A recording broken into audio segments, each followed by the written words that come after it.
All right, everyone. Welcome once again. It is Friday, and everyone knows what that means. It is time for Manufacturing E-Commerce Success. I am one of the co-hosts, and boy, do we have a show today. I guess I'm Damon Pasulka, if you didn't know. Sorry, I got so excited. I went right by that part of it, but my friend, brother, right over there, Curt Anderson.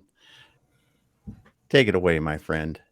Dude, I don't even know if I can talk with like this crew on stage here. So Damon, we have a special co-host, and I'm glad. Yeah, dude, I'm just glad you're here today. That's all I have to say is I'm just glad you're here. Yes, I feel very honored and very blessed to have two amazing dear friends. We have a special co-host with us, Nicole Donnelly from B2Btail Digital. Nicole, happy Friday, my friend. How are you? Happy Friday. It's a wonderful Friday. Friday before Memorial Day. It's going to be awesome. And we get to talk to Ira Bowman today, who is like, I can't wait to pick his brain about SEO and social and all the fun stuff. We've got a ton of packs. So guys, we have the one, the only. Damon, of course, a repeat offender, probably multiple times, but Ira Bowman from Bowman Digital Media. Ira, how are you today, my friend? I'm good, man. If you don't recognize the background, everybody, I am not in my digs. I'm not in my studio. I refer to this lovingly now. I don't mean any offense by this, but I refer to myself as a branding whore, right? Like a Bowman Digital Media logo everywhere all the time, right?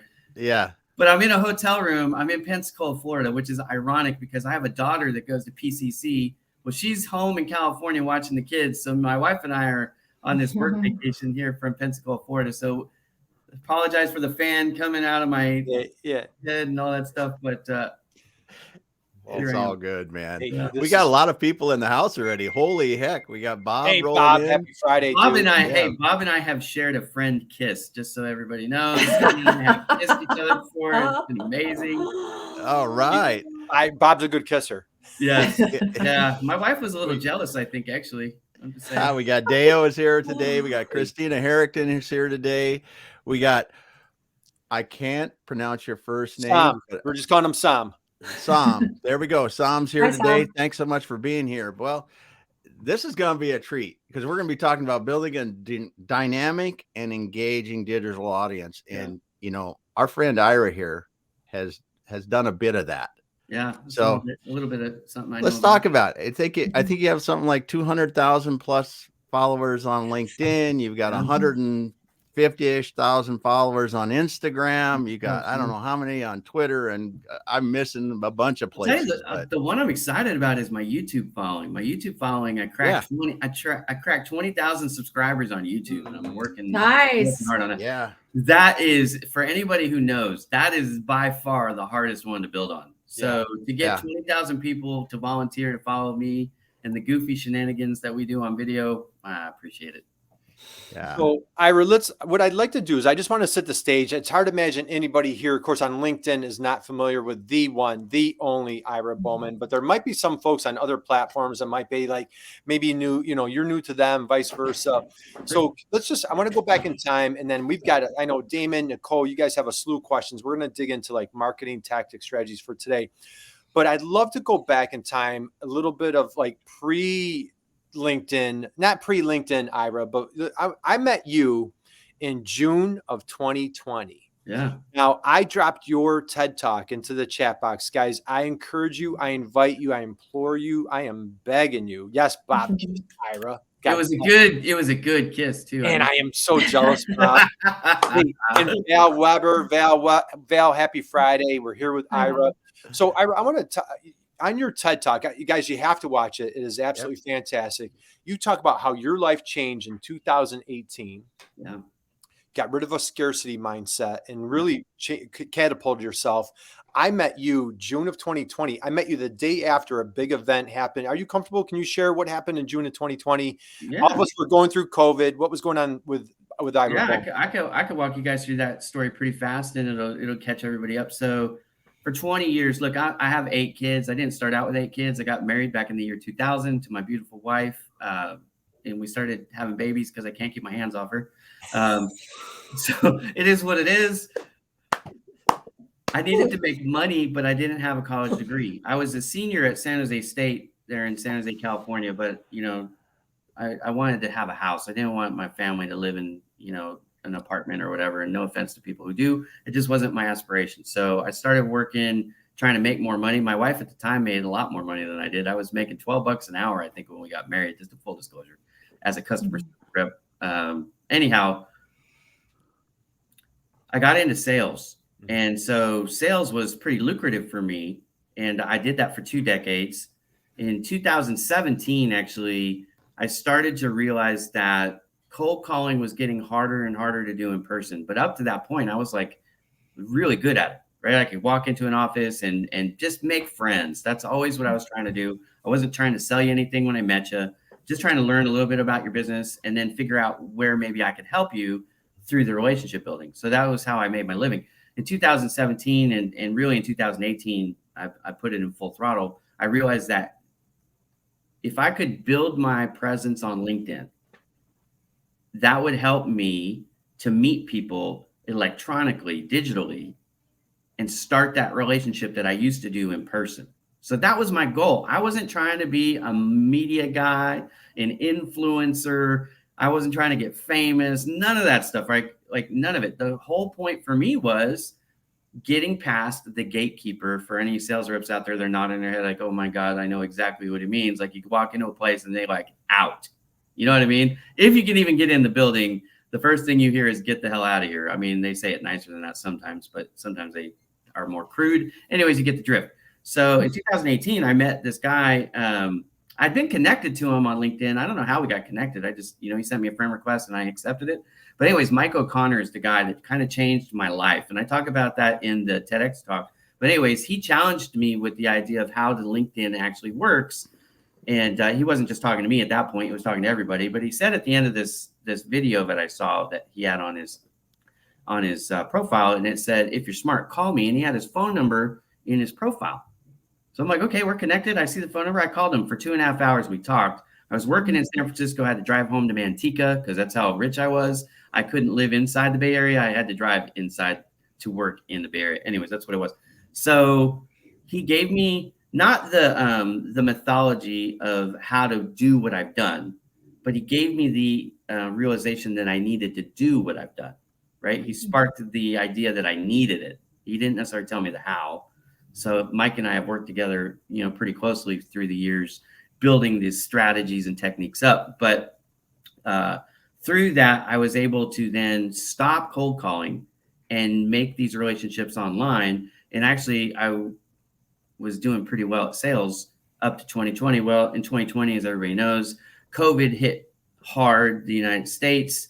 In March of 2020, it really hit SoCal, like not as bad as New York. If you just kind of remember the timeline, New York at the time was the major part, but LA started to catch up, which is not a race anybody wanted to win. Yeah. But it started to catch up. I got laid off. Okay. So 20 years of doing really good in the print sales space, but now I find myself without a job. I actually was laid off over the phone, which is always the way you want to get laid off, over a phone call. But I happened to be on a weekly call with my friend Joseph Stepke, who's Joe, the finance guy. Joe had asked me a couple months before if I would build him a website because I have some experience in web development.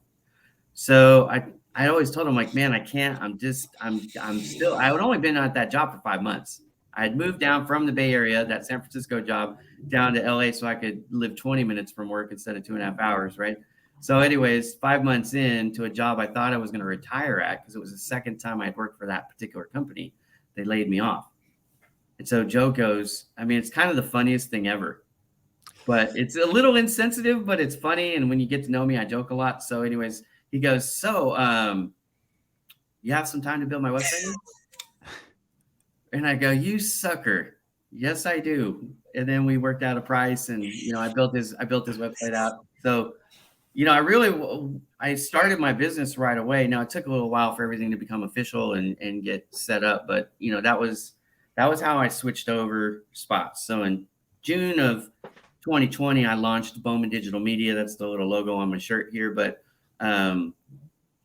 what I did, which is interesting, because at the time I had 150,000 followers on LinkedIn. I really didn't have much of a presence anywhere but LinkedIn at that point. Okay.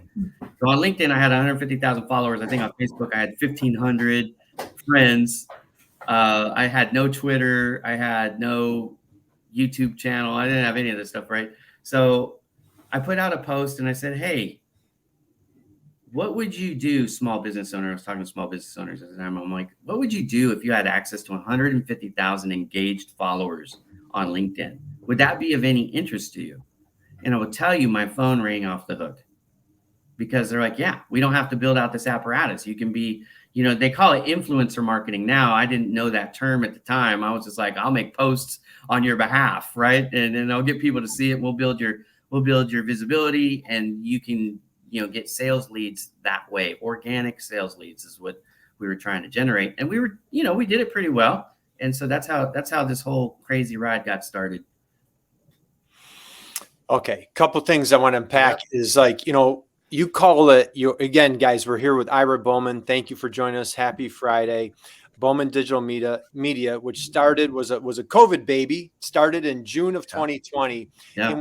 And again, I dropped Ira. He just did his second TED Talk, but I put his TED Talk in the chat box. Ira, you call it it was your insurance policy. Yeah. So for folks, many of us, Nicole, in the digital space, we're like really encouraging, beating the drum to death. Like, hey, get on LinkedIn. I'm an employee. You're in the print business and using it. How brilliant. How can I get past the gatekeeper? And then you converted, now you parlayed your insurance policy into a thriving business. Yeah. Let me talk about that for just 1 second, because there are people out there that are in sales or marketing or whatever, and they're like, I don't necessarily need it. I have a job. Let me tell you some interesting facts. When you build up your LinkedIn profile when you don't need it, it really is an insurance policy. Yeah. But when you go out there to find the next job, when you're interviewing and everything else is equal, your education is equal, your experience is equal, I promise you they're looking at your LinkedIn profile. I do this as a business owner. If I got 3 candidates that are all pretty much the same, they're willing to work in the same, price, salary, all that stuff is going to be the same.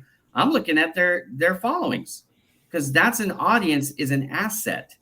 If you have 9,000 active followers, I'm not talking about people you buy. That's a waste of money. I'm talking about people that actually follow you because they're interested in what you're putting out. A company hires you. I was just talking to one of the largest financial institutions in the world, and we were talking about how they can be more successful. And I said, the number one issue I see with your company right now, you guys are putting out posts on your digital platforms and your employees are not engaging with that. That's a mistake. That's absolutely a mistake. Now imagine this. You got employees that have 5,000, 9,000, 25,000, 100,000 followers. How much farther does that message go when they're not hearing it from a cold corporation, but a person they know, like, and trust? Yes. So when you are on the unemployment line and you're trying to find your next job, this is something, it's a feather in your cap that you can use to elevate yourself above your competition. Many of you have never thought of that. Right now you're going, dang it, why didn't I think of that? It's okay. I didn't think of that either. That's just something I discovered along the way. So let me share that tip to you. But yeah, insurance policy it's huge. Who you know in life is absolutely as critical as what you know and your experience. Who you know opens doors. I was just talking to a guy on the phone as I was walking around. I'm getting a lot of steps in these days, right? So I was outside in the Florida sun, walking around, getting my 10,000 steps for the day. One of my good buddies called me, goes, hey, Ira, we've got these digital signs and we're selling this space for X amount, for the package. He's offering to let me in wholesale to sell that space. I would not have that opportunity, which is a money-making idea. I would not have that opportunity if I didn't know him really well, but I do. And so he called me and said, hey, I want you to participate in this. You be good at it. And, anyways, I wouldn't be on the show if I didn't know Damon. I wouldn't be on the show if I didn't know Curt. You know what I mean? Like, it opens doors for you. I got my TEDx. I can't tell you how many rejections I got for TEDx. I put out the same story, application, rejected. I did my first TEDx talk in Wilmington, Delaware. I'm from Southern California, right? But I got the door open to do my first TEDx because I knew the person who organizes, he's in charge of the event. He put me on the slate because he knew it was a compelling story. He wasn't a fool and goes, you got hundreds of thousands of followers. I want those. Right. So anyways, it opens doors in a lot of ways. It will open up opportunities that you wouldn't hear about otherwise. Yeah. Well, we got a ton of comments here. Yeah, I just want to hit this for a minute. Your kissing partner dropped a funny comment. Yeah, you got another follower on YouTube. Hey, we got Chris. Duvall. We got Diane Byers here today. We got Dr. Libman. Bob talked about Mike O'Connor, someone I know well as well. And we got Mike, I talked Muhammad. about you already, brother. It was all good. Yeah. Yeah. We got Greg Mischio in here today. We got Ajamuda, I think. Sorry. Yeah, I'm bad with the name We got too. Fola and Bob here. Your network is your net worth. We understand that. Whitney stopped in today. Isaac, and then Whitney drops this bomb. I found my Jew job. Congratulations. Thank you, Congrats, Whitney. Thanks, Whitney. Congratulations. Glad to hear that. And Bob says, and I am a feather in your cap. Yes. Because his last name is Feathers. Fantastic. Well, good stuff. Thanks, everyone. Well, we brought in Nicole. Nicole is our Yeah. SEO guru, and she is a Southern Cal girl. Makes us look and good. just tons of chemistry, tons of chemistry between Ira and Nicole. Nicole, I know We're you're going to become besties real soon. We Nicole, are. Yeah. Oh, yeah. So Oh, sure. yeah, for sure. Trust me. So, Nicole, I know you have a lot of great questions around SEO. Let's dig into those for folks to dive into. Oh, Ira, I am just dying to pick your brain over Google's new search generative SGE, their search generative experience that they just are beta testing right now. I think they just launched it a couple weeks ago, right? Yeah. And I think that's going to have, I'm like hearing there's like two sides of the fence on how this new integration with the SERP, for those who don't know, the SERP is the search engine experience. It's when you go to Google, you see a little search bar, you type in your keyword, and it's all of those results that come up. And I would love to hear what your thoughts are on how this is going to impact SEO and, visibility, especially for small businesses. There has been a huge change. So there's a lot to get people up to speed on Google. Okay. So the number one thing you have to understand about Google is a search engine that's trying to help people find the answer or solution to whatever it is that they call it a query. Okay. So that search bar that we talk about, you put whatever you put in there, that Google calls that a query. So the idea is when you put something in, it wants to satisfy the end user's query right away, right? So how does Google decide what it shows first, what it shows second, and all the way down to page 1 million that no one's ever going to get to? In fact, in my latest TEDx talk, I give some stats. 75% of people never make it past page 1. 91% of people never make it past page 2. What does that mean? Let's say you're in the digital marketing space. Where can I go to find a digital marketing company? If Bowman Digital Media or any other company doesn't come up in that first page, 3/4 of the people will never see it. So it's really important. We're talking about huge. How huge? Glad you asked. 7 billion searches happen on Google every single day. That's 81 million searches every second. Okay. So you have a huge opportunity, far more than social media. And some people ask me, Ira, why did you guys switch your concentrated focus from social media over to Google? Well, the simple truth is it's because the volumes are much larger. There are 310 to 320 million active users every month on LinkedIn. And no offense to anybody, but 75% of those folks are outside the United States. So if you have a US-based business that serves only clients in the United States, you have a very small bucket of people that actually you can affect on LinkedIn on a monthly basis. Now, I'm not saying that's not a valuable bucket. That's still very valuable, right? I built my business on it. But looking at the volumes, we switched over to Google. Now, what I started to do, and I didn't have a background in this, so I call myself an algorithm nerd now. But 3 years ago, I would not have told you that. I'd be like, I don't even know what the word algorithm means. If you're like that and you don't know what the word algorithm means, and you want to learn more about this, you can go to my website, bowmandigitalmedia.com. Go to the blog. I actually wrote an article on it. So it kind of explains the basics of how algorithms work. But the bottom line is this. It's all done on math. So it's a rules-based system. So what Nicole's asking me is, what's changing inside the algorithm with this new experience? Well, it started back in August of 22. So last August, they came out with a major update. And what changed was really this, Nicole, and you're aware, I'm sure, but I'm going to tell the audience. All right. So they were looking mostly if your website worked properly as a minimum requirement, and there's some things in there we could get into, but we don't have time. But let's just assume those meta tags and site speed and all that stuff is no broken links and all that. That's your baseline. That's all good. Then the main thing they were looking at was how many outside websites are pointing back to your website. We call those backlinks. So you can have internal links, external links.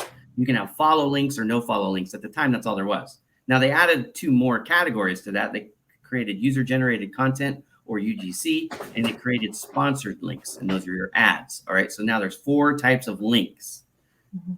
That being said, up to August 22, the more links you had, the higher your chance was to be on the front page. But in 2022, because of what I said, remember, Google kind of got lost a little bit, in my opinion, on what they were trying to do. What they're trying to do is answer the question, satisfy the question, or whatever that information people are looking for.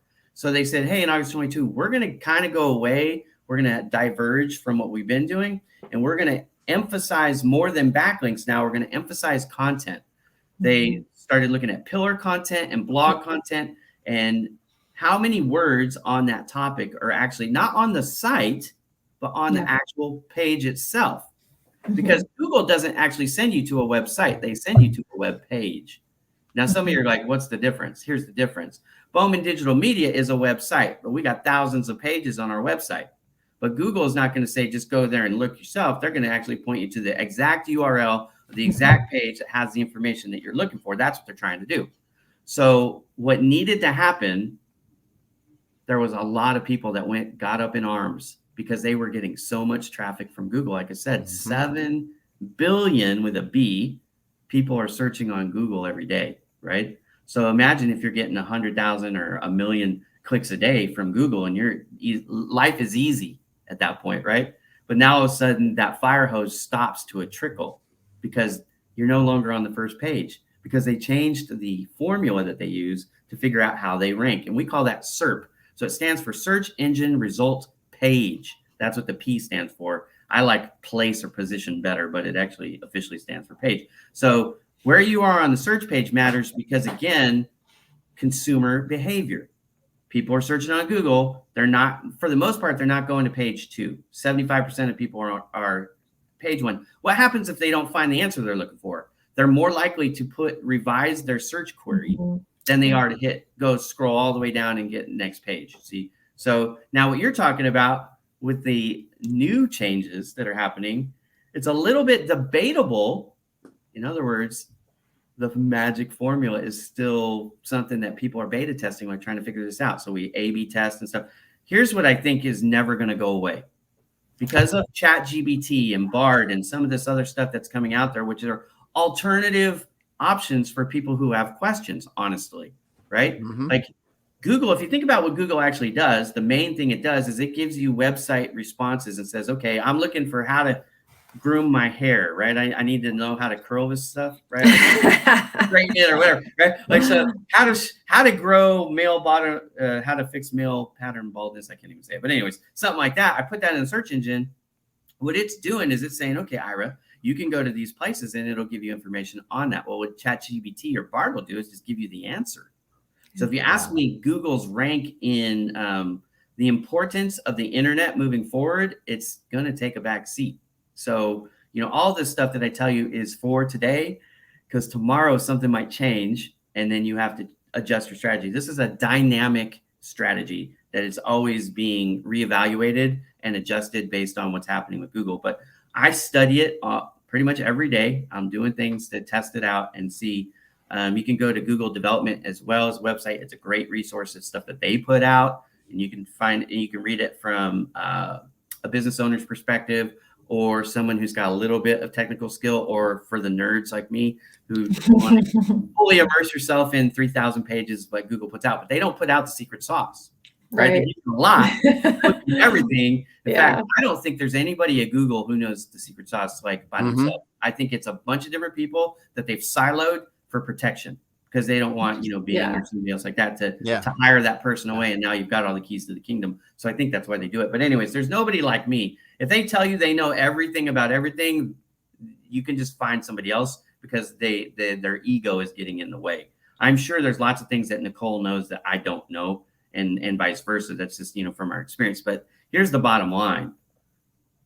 The key to this right now, there's 2 magic bullets. If you have a website and you want to improve your website, what I will tell you is focus on written content. You need to increase the word counts on your pages. You need pillar pages, about 6 per website would be fine, but have at least 4. And you want to designate those. Sometimes some plugins will call it cornerstone content, pillar content. It's the same thing, just a different name. So nomenclature sometimes messes you up. But designate your pillar pages. And then the other thing is 80% of folks who use the internet, whether it's on their phone or their desktop, they're going to end up on a video somewhere. So one magic bullet that I try to tell people, and Google doesn't refer to videos as videos. They call it interactive media, which we'll come back to that in a second. You want to have interactive media on every page, but I suggest you also have at least one video on every page. And here's why. If you know that 80% of the people out there are going to end up on a video somewhere, you want them to stop on your page. You want your page to be the place where they park and spend their time. So give them what they want. They want video, give video. Now, with the transition from cookies over to pixels and the way the G4 is reading the data in analytics, you no longer get a hard count just for how many people are visiting the page and staying there. Like if you have 12 tabs open, I only have 2 open right now because I'm on the road, but normally I've got about 25 tabs open, just in full disclosure. In the old days, what would happen is each website would get credit for having an active user for however long you had that tab open, right? But now they don't do that. So now every time you're scrolling, it keeps track of the time, or anytime you're clicking on something that says like read more or expand the thing, or you're scrolling through the album, or you're watching the video, or you're listening to the audio file, the MP3 or the MP4, it gives you credit for active time. And so your Google Analytics active time probably was slashed by like 3/4 and you were freaking out. Don't worry, they're still there doing what they were always doing. Just the way Google tracks it is now a little bit different. All this comes back to answer your question, Nicole. The answers for me right now, the simplistic answer is we're adding pillar content, we're writing blogs, we're updating more information, written information, because a lot of people kind of erred on the other side. They're like, hey, the end user doesn't want to read all this stuff. They just want to look at pictures, watch videos and whatever. And we agreed. We're like, yeah, that's what the consumers want. And Google wasn't penalizing us for not having it. So we were saying keep the pages lean, like 600, 750 words per page. Well, let me give you another interesting stat. I'm a stats guy if you haven't figured this out. All right. In 2022, according to Pew Research, and there are conflicting numbers on this, so take it with a grain of salt, but they say that somewhere around 1,447 words was the average content, written content on any given website that was required to make the first page of Google organic search. Now, I find lots of websites that break that rule, but then you find others that have like 4,000 or 10,000 words. And so they're being on average, okay? But here's the thing. If I'm in a fight and I know that's the average, I make that for my clients the minimum threshold that we put on any given page that they want to rank. There are some pages we don't care if it ranks, like the contact page or whatever, right? So sometimes you're not worried about ranking on Google, because here's another thing that most people probably don't know, which is really interesting. There's this thing out there. It's really kind of a fun word to say. It's called link cannibalization. But what link cannibalization is on Google now it's ironic because Google is, by all definitions, a monopoly. Like any definition of monopoly, that is Google. But Google put in an anti-monopoly rule into their algorithm as a safety net, where this is a hard and fast rule. No website will come up more than twice in any one search. So why pillar content is so important, and I can explain what it is if you guys wanted me to go into that, but pillar content is so important because you're telling Google, that these are the most important pages on my website. And this is where a person can find the most information on any given topic on my website. So please promote this one. Use this in the two that you're going to pull from me, because you don't want a crappy page with very little information showing up on the first page, because that first impression is the only one you're going to ever have. You want to make it a good one, and you don't want them to leave without the answer they were looking for. They might come over and say, hey, that's a really cool video, but they didn't watch the video, dude. You know what I mean? Like, they wanted the answer to the question. If you answer their question, then they're likely to watch the video. You see what I mean? So anyways, that's where we're going with the changes right now. That's the area that we're focusing on, is the content on the pages. We're trying to make sure like all the H1 tags and H2 tags, the metadata, all of that stuff is really, really good for the whole website. And then making sure the particular content on the pillar pages are top notch. My goodness. That was a master class. Yep. So Ira, I feel like you need to add professor to your list of, like, you're like a Renaissance man. It's amazing. Like, that was like a master class in SEO, and and that's just that was amazing. All right. Now, for anybody watching, I do have an SEO organic content creation course that's available. It's 10 video series, and I teach stuff. I'm on video. I share my screen. We go into the heart of all of it. But this is what I am not a PhD, right? I don't have a master's degree. I got my bachelor's degree after 18 and a half years of time, right? So the day I started college to the day I graduated was 18 and a half years. Now, I wasn't in school full time. I'm not. And I did graduate college with a 3.916, so I'm not completely dumb. It just, it was a family thing. But here's the thing that I don't like, because I didn't come from upper crust. I didn't come from, the academia world.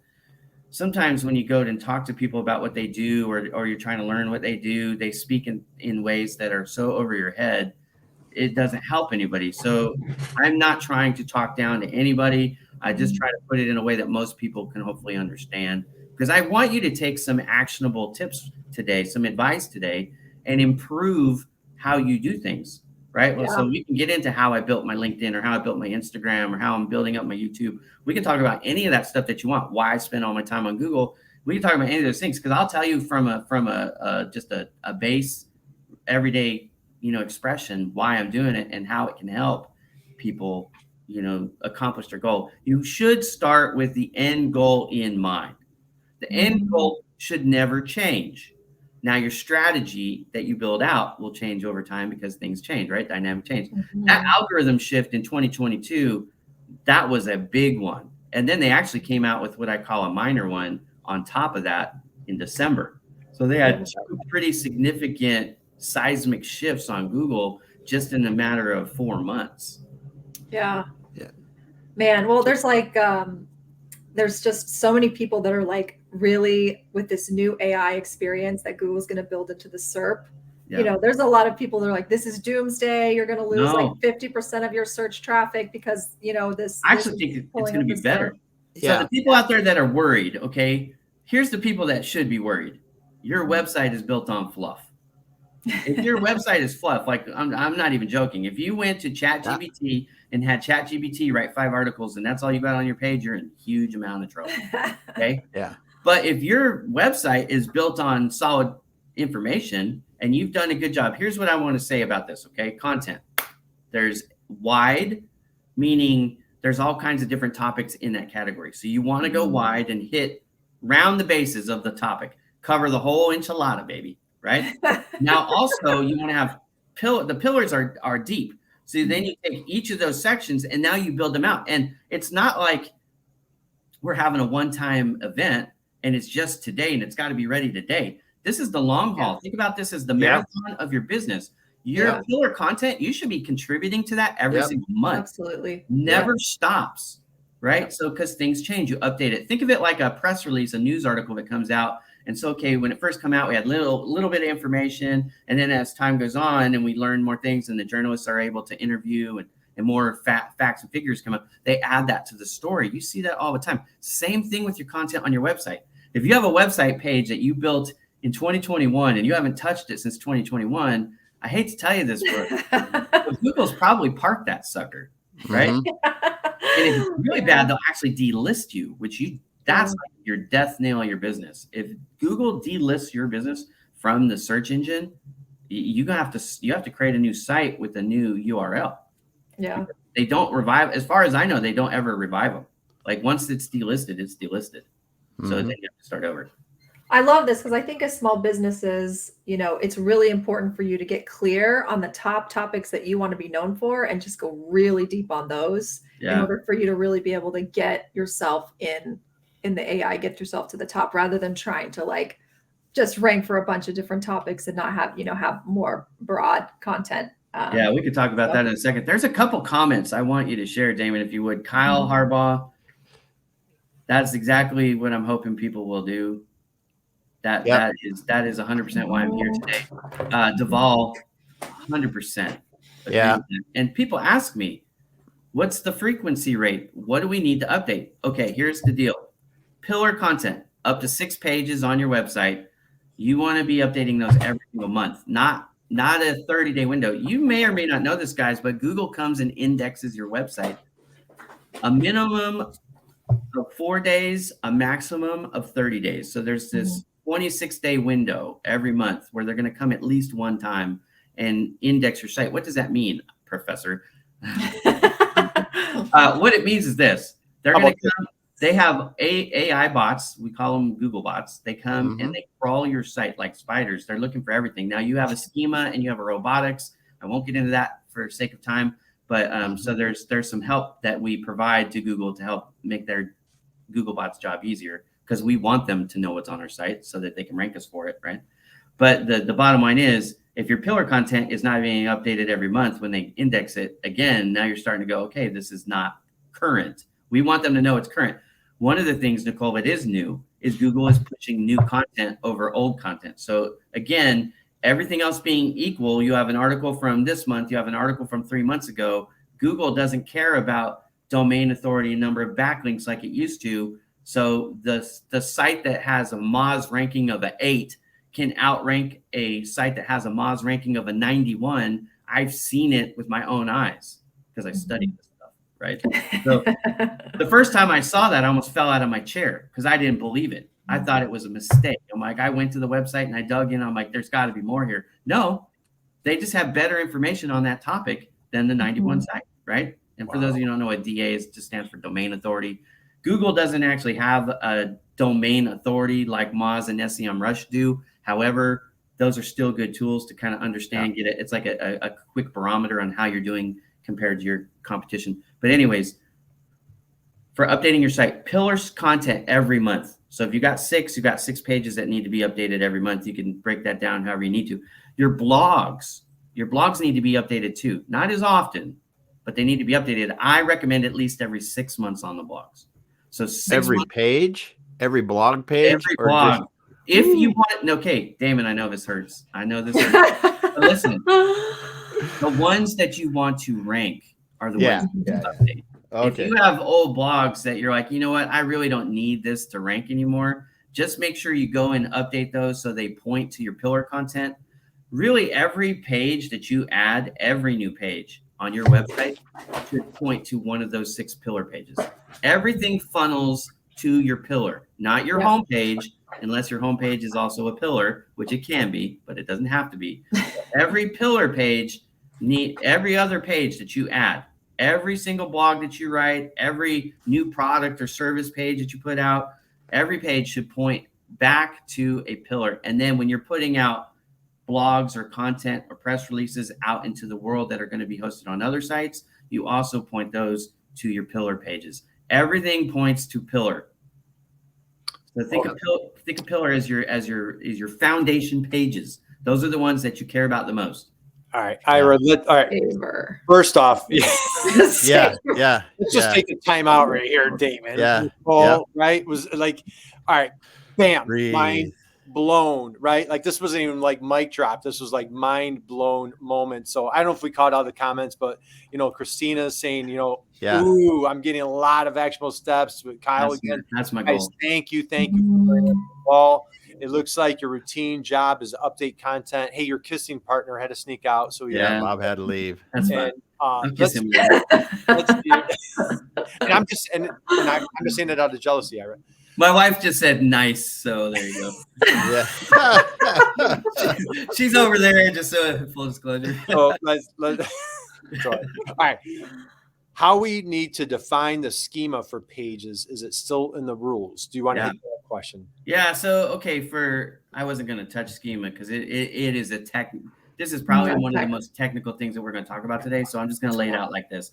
Imagine your family tree, the diagram, and that's what the schema really is.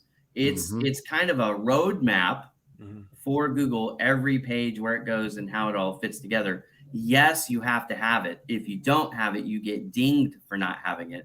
Remember when I was talking about earlier, everything's in working order as a minimum threshold?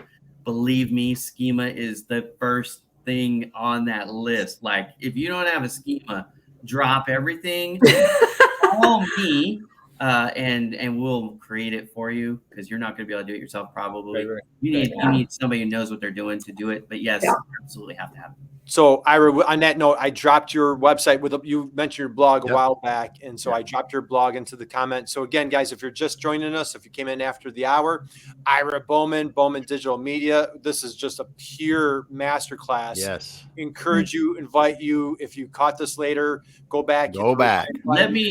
Let me help you guys too. If you go to Bowman Digital Media /SEO, or actually, I'm sorry, it's search engine optimization, I think, but maybe somebody can grab that for us and put it in the comments. I'll drop it. Here's why I want to say that. So Deanne was asking, where can I find the master class, which is, it's on that page. You can buy the course there. But I'm a free guy. I love giving away things for free. Okay. The bottom half of that page is pillar content. Do you know what that means, guys? Everything I'm telling you and a lot more is on that page, and you can read it for free. I'll teach you for free SEO just on my page. Because I want that to come up on Google. Hey, we've got a lot of questions coming in. Man, yeah, we do. This is the chat box. Guys, keep them coming. Yep, hey, Greg, happy Friday. Our dear friend Greg Mishu in Madison, Wisconsin. Could you talk a little bit about search intent? Yeah. Dropping that link in the chat box. Search intent is relatively new. I love it. I'm not worried about it at all. I don't think that you have to change your strategy as a content creator if you're doing what we've been talking about on the show. Right? If you're still building backlinks, look, I want to throw out a warning here as a PSA for everybody and save you some money. You're not going to waste money. Okay. You're going to get bombarded by emails. They're usually from somebody offshore, and it's going to say something to the effect of, we'll build backlinks and help you rank #1 on Google for $99 a month or $199 a month. Let me just tell you that all of those are basically based on the old formula. And they did used to work. Yes, they did. I'm not trying to say that people are doing things that don't work. They just don't work anymore. So save your money. Let me tell you that where it's at anymore is content creation. Now, to Greg's question and Nicole's question, why search intent is a thing is a direct response to ChatGPT. That's why they created it. That's why they implemented it. No one at Google told me that. I just figured it out on my own because I can read the tea leaves. I'm really good at that part of it. I'm really good at strategy. When you look at Ira Bowman, that at the core, the thing that I'm best at is like playing chess. Okay, so strategy is my thing. So why did Google put this out? It put it out because if you understand what Google is doing, Google is giving you. This is pre-search intent, but what they're doing is just giving you the results of websites, web pages specifically, where you could go and get the information yourself, like self-serve. But it wasn't giving you the direct answer. What was it doing? Right? It was promoting these other sites and then selling advertising and things like that, and their other products. So that was the mousetrap to bring you in, make you fall in love with Google. You're getting your business from Google, so you're going to advertise with Google, and you're going to do all the, buy all their suite of Google Suite products, right? Gmail and all this stuff for your business. Search intent, I believe, is a direct response to ChatGPT, because what does ChatGPT do? Instead of telling you where to go to get the information, it gives you the information. Now I'm going to throw out another PSA. If you haven't heard of the term hallucination, you really need to you need to stop using GPT until you understand what hallucination is, because I met a guy Southern California, about 4 months ago, told me the scariest thing I had ever heard in business. He said, I fired all my content creators and all my customer service reps, and we do everything through ChatGPT now. And I said, wow. okay, but who's supervising? Right.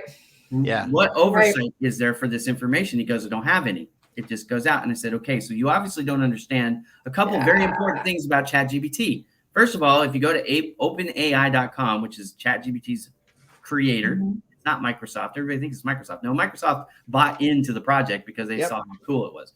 But OpenAI, the creators, did not create it to be your author. That's not what they created it for. The language program, they're developing this thing over time. A language model is what they call it. But what they're doing is they're giving you the information directly. Now, here's the part where you need to understand hallucination. Hallucination is it's making stuff up. Yeah. You think because you're using it on the internet that the database that it's drawing from is also drawing from current information, and it is not. It has a set database, and that set database was drawn and capped September 2021. So what's happened in the world since September 2021? Yeah, a couple things. Not much. It does not have any access to that. Now, this is one of the advantages of Bard. If you want to understand why I like Bard over ChatGPT, this is one of the main reasons.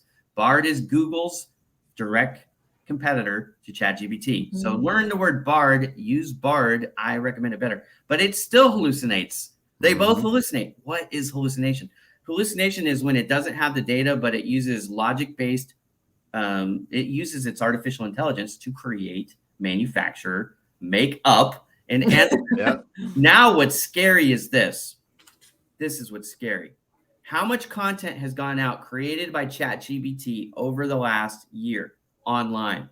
It would knock your socks off if you knew how much content is out there now written by artificial intelligence. And those aren't the only two, by the way.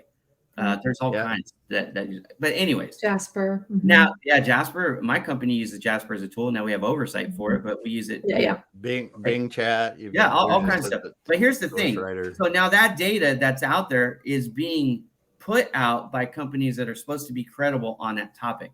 Yeah. Okay. So what happens when they're doing their data research and they're finding now live blogs that are written from credible sources, they're adding that content into their database. Now it's drawing experience from hallucinated or made up foundations. What happens when you build a structure on crumbling sand, y'all? It's your business. It's your responsibility to make sure that data is accurate, not the source, the tool that you're using. That's not their responsibility. It's your responsibility. You are the expert, right? So amen. Use the tool, but understand the limitations of the tool and the risks that are associated with using the tool. Oh my gosh. Like I said, it was the scariest thing I'd ever heard in running Bowman Digital Media, because he's talking about all communications for his company, not just what's on his website, but what they're responding to clients and emails, all of it. That just makes me want to throw up in my mouth a little. Now, let me tell you, you don't have to take my word for it. Go to openai.com. Just read what they write about hallucination on their own website. I'm not slandering them in any way. I'm doing a public service announcement because most people don't read. That's the problem, right? The humans, why do I want videos on your websites? I want videos because that's what people are going to consume. Google is going to consume your written content to know what to recommend you for, but the people, for the most part, are going to watch. They're going to look at the graphic and they're going to watch the video. Technology. It's a wonderful servant, but a terrible master, right? So search intent is designed to help you figure out what it's supposed to do. Just answer the question directly. What it's supposed to do is help understand what you're really looking for. You might have phrased it improperly or whatever, and it's saying people also searched for, and now there's this new section on the site. And the Google AI, the reason why it doesn't bother me, and I think it's actually going to be helpful for everybody who's writing real content, not fluff, but substance, because again, what it's trying to do is not compete with Bing, not compete with Yahoo. They're still around, believe it or not compete with DuckDuckGo. Let me give you an interesting fact in my second TED Talk that hasn't released yet. if you look at how many people use for search engines across the globe, right? Search engines. I'm not talking about databases on other sites. I'm talking about actual search engines that's their business search engine. Okay. Google gets 92 to 94% of desktop search. They get 96% or so of mobile. The other competitor, the closest competitor, remember I said they're the biggest monopoly ever? This is what I mean. Yeah. Bing is their number one competitor in the search engine space. They get just over 1% of the daily search volume. 1%. If you take Bing, Yahoo, and DuckDuckGo, which are the next three, and add them up, it's less than 5% of the overall search volume. They are not worried at Google about Bing, Yahoo, and DuckDuckGo. I promise you, not at all. But they are worried about ChatGPT and other programs like that. So they, in my opinion, again, I don't work inside Google. I don't have any insider information here. But from a logic-based standpoint, from a businessman's perspective and trying to figure out these puzzles, what I'm thinking is they're positioning themselves in a way to compete better with language programs, these other systems that are coming, because we haven't even seen the cool stuff yet. Yeah. Let me tell you, there's much more coming out. In fact, things like indexing video content and stuff like that that's coming. It doesn't exist yet, but that stuff will come, and that will change the game on Google a lot too. Because once a lot of people don't know about SEO, search engine optimization, and how it works, they think if they put out 100 videos on a topic and they've got it covered from soup to nuts, that they're good, and they're not, because Google doesn't recognize what's inside any of those videos. It only knows what you have in the meta descriptions, the wrapper that goes around the video. That's all they're indexing. So if you right now want another strategy for content, go and take Otter AI or something like it, transcribe your videos, and then add those as blogs on that same page. Now you've got all that content that Google can index. But one day soon, YouTube is going to Google is going to actually index video content, and that will change the game dramatically. Yes. Because the people that have been making good videos all along that didn't know how to, necessarily how to put the meta stuff together right.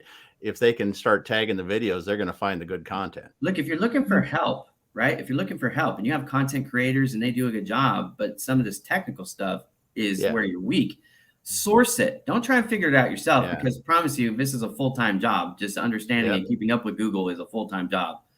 But that help can be the difference from being on page 7 and being on page 1. Just doing some simple tweaks to your standard operating procedure with how you're loading your content on your site can make all the difference.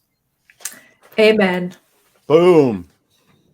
I'm like on the screen now. I like your SEO expertise and acumen, and you and I've worked on several projects together, and and I think many people probably perceive you as the social guy, LinkedIn influencer.